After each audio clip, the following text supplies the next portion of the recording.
2026 সালের 28শে ফেব্রুয়ারি। যখন পুরো পৃথিবী গভীর ঘুমে আচ্ছন্ন, ঠিক তখনই পারস্য উপসাগরের আকাশ কালো ধোঁয়ায় ঢেকে গেল। শুরু হলো ইতিহাসের অন্যতম বর্বরোচিত হামলা। সাম্রাজ্যবাদী আমেরিকা আর তাদের দোসর ইসরায়েল একজোট হয়ে ঝাঁপিয়ে পড়ল একটি স্বাধীন সার্বভৌম দেশ ইরানের উপর। টানা 38 দিন, 39 দিন, 40 দিন ইরানের আকাশে কোনো পাখি ওড়েনি।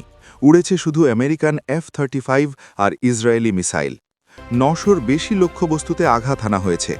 রক্তে ভিজেছে তেহরান থেকে শুরু করে ইস্পাহান। 7 এপ্রিল 2026। হঠাৎ করেই কি তবে থামলই তাণ্ডব? 14 দিনের এক রহস্যময় যুদ্ধবিরতি। কিন্তু প্রশ্ন হলো, এই বিরতি কি সাধারণ মানুষের জীবনের কথা ভেবে, নাকি ইরানকে আরও বড় কোনো মরণ ফাঁদে ফেলার জন্য সময় নিচ্ছে পেন্টাগন? আজ আমরা মুখোশ খুলে দেব সেই সব শক্তির যারা গণতন্ত্রের নামে অন্যের দেশ দখল করতে জানে। শুরুটা হয়েছিল 28শে ফেব্রুয়ারি। কেন এই হামলা? আমেরিকা বলল ইরান হুমকি, ইসরায়েল বলল ইরানকে এখনই না থামালে পৃথিবী ধ্বংস হয়ে যাবে। কিন্তু আসল সত্যটা কি? আসল সত্য হলো ক্ষমতা আর তেলের রাজনীতি। সাম্রাজ্যবাদী আমেরিকা কখনোই চায় না মধ্যপ্রাচ্যে কেউ মাথা উঁচু করে দাঁড়াক। 28 ফেব্রুয়ারি ভোরে ইসরায়েল এবং আমেরিকা যৌথভাবে ইরানের আকাশ প্রতিরক্ষা ব্যবস্থা এবং সামরিক স্থাপনায় আঘাত করে।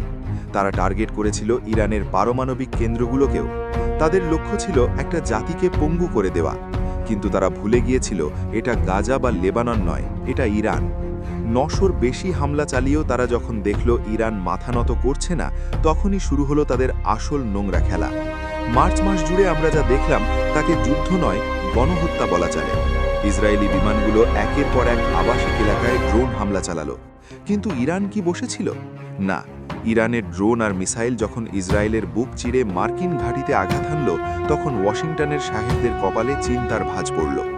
ইরান পাল্টা জবাবে ড্রোন দিয়ে মার্কিন নৌবাহিনীর জাহাজগুলোতে আক্রমণ শুরু করে।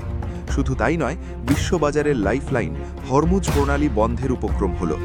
সারা বিশ্বে তেলের দাম এক লাফে $300 ছাড়িয়ে গেল। আমেরিকা বুঝতে পারল এই যুদ্ধ বেশি দিন টানলে তাদের নিজেদের অর্থনীতি ধসে যাবে। ইসরায়েলের তথাকথিত আয়রন ডোম যখন ইরানের বৃষ্টির মতো আসা মিসাইল ঠেকাতে ব্যর্থ হলো, ঠিক তখনই তারা শান্তির সাদা পতাকা ওড়ানোর নাটক শুরু করল। আসুন একটু বিশ্লেষণ করি এই যুদ্ধের কারিগরদের। আমেরিকা, যারা নিজেদের মানবাধিকারের ডাইনি বুড়ি বলে দাবি করে। ইউক্রেনের জন্য তাদের মায়াকান্নার শেষ নেই। কিন্তু যখন ইসরায়েল বছরের পর বছর ফিলিস্তিন আর এখন ইরানের ওপর বোমা মারে, তখন তাদের পকেটে থাকে শত শত কোটি ডলারের অস্ত্র বিক্রির চুক্তি। এই ইসরায়েল কারা? যারা অন্যের জমি দখল করে তৈরি হয়েছে। আর আমেরিকা হলো তাদের সেই বডিগার্ড যে অপরাধীকে পাহারা দেয়। এই যুদ্ধে প্রমাণিত হয়েছে আমেরিকা কোনো শান্তির দূত নয়, তারা হলো অশান্তির মূল হোতা। ইরানের ক্ষেপণাস্ত্র কারখানা ধ্বংস করার নামে তারা আসলে সাধারণ মানুষকে ভাতে মারতে চায়। ইসরায়েলের প্রধানমন্ত্রী আর আমেরিকার প্রেসিডেন্ট, এরা দুজনেই ইতিহাসের পাতায় কসাই হিসাবে চিহ্নিত হয়ে থাকবেন। তাদের কারণেই আজ মধ্যপ্রাচ্য আগ্নেয়গিরির ওপর দাঁড়িয়ে আছে। 14 দিনের যুদ্ধবিরতি চলছে, কিন্তু এই শান্তি কি আদৌ শান্তি? পর্দার আড়ালে কি ঘটছে জানেন? গোয়েন্দা রিপোর্ট বলছে আমেরিকা এই 14 দিন সময় নিচ্ছে তাদের ধ্বংস হয়ে যাওয়া যুদ্ধ জাহাজগুলো মেরামত করতে এবং নতুন করে সেনা মোতায়েন করতে। ইসরায়েল তাদের অস্ত্র ভাণ্ডার পূর্ণ করছে। অন্যদিকে ইরানও চুপ নয়। তারা বুঝে গেছে পশ্চিমা শক্তির সাথে টেবিলে বসে সমাধান সম্ভব নয়। এই যুদ্ধবিরতি কেবল একটা দম নেওয়ার সুযোগ। 14 দিন পর যদি আমেরিকা বা ইসরায়েল আবার কোনো উস্কানি দেয়, তবে লড়াই আর কেবল তেহরানে সীমাবদ্ধ থাকবে না, তা ছড়িয়ে পড়বে পুরো তেল আবিবে। বর্তমানে আকাশ থমথমে। মানুষের মনে প্রশ্ন, আবার কি আকাশ ছিঁড়ে মিসাইল আসবে, নাকি আমেরিকা এবার পিছু হটবে?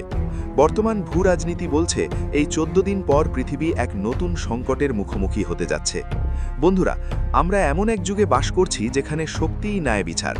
আমেরিকা আর ইসরায়েল জোট বেঁধে যা করছে তা পুরো মুসলিম বিশ্বের জন্য একটি অশনি সংকেত। আজ ইরান, কাল হয়তো অন্য কোনো দেশ। তাদের এই আধিপত্যবাদের বিরুদ্ধে কথা বলার সময় এখনই। আমরা চাই শান্তি, কিন্তু সেই শান্তি তলোয়ারের নিচে মাথা নত করে নয়। ইরান এই 40 দিনে যে প্রতিরোধ দেখিয়েছে তা প্রমাণ করে যে স্বাধীনতাকামী মানুষকে দমানো অসম্ভব। এই যুদ্ধবিরতি শেষে কি হবে? আবার কি রক্তক্ষয়ী লড়াই শুরু হবে? আপনার কি মনে হয়? কমেন্ট সেকশনে আপনার মতামত জানান।